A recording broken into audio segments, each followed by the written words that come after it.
Good morning, ladies. Thank you for joining us in Far Above Rubies today. I'm so very glad that each of you are here today as we continue our walk through the books of 2 Corinthians, Galatians, Ephesians, and Philippians. We're taking a look at Philippians chapter 2, verses 12 through 30, and we're going to talk about this thought, find a filter. Find a filter. Very simple verse that we're going to focus on. Verse 14, Paul says, do everything without complaining and arguing. Do everything without complaining and arguing.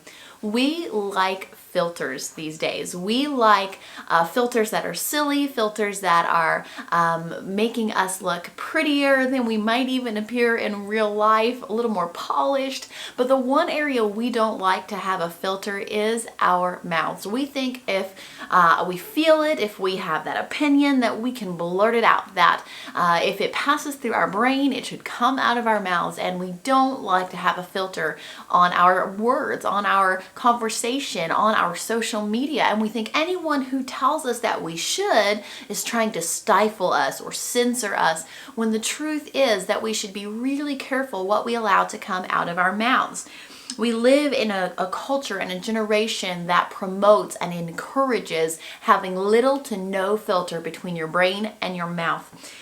The issue with that is that if a little seed of negativity or complaint or argumentativeness can take root in your mind or in your heart or in your spirit, then speaking aloud that negativity actually causes it to multiply and to grow exponentially. Proverbs chapter 18 verse 21 tells us that the power of life and death are in our tongue. The power of life and death is in our words, okay? So we have to be careful what we allow to come out of our mouths, because we begin to shape our lives, to shape our thought life around the words that we continually let come out of our mouth. So find a filter. Find a filter for your words. Find a filter for your thoughts, that your words would reflect them better, okay? That your words would reflect the mind of Christ that we've been talking about for the last couple of days. The more positively that we speak, the more positively we will continue to think, okay? They affect one another. There's a cycle that happens between our speech and our thought life, all right? And so we need to work on our thought life. We need to saturate our mind in prayer, but we also need to be mindful and find a filter for our words and not allow negative conversation, complaining, argumentativeness to constantly be flowing out of our mouths. In fact, the less that you allow it, the better off your life will be. We all have bad days. We all have things that we could complain about.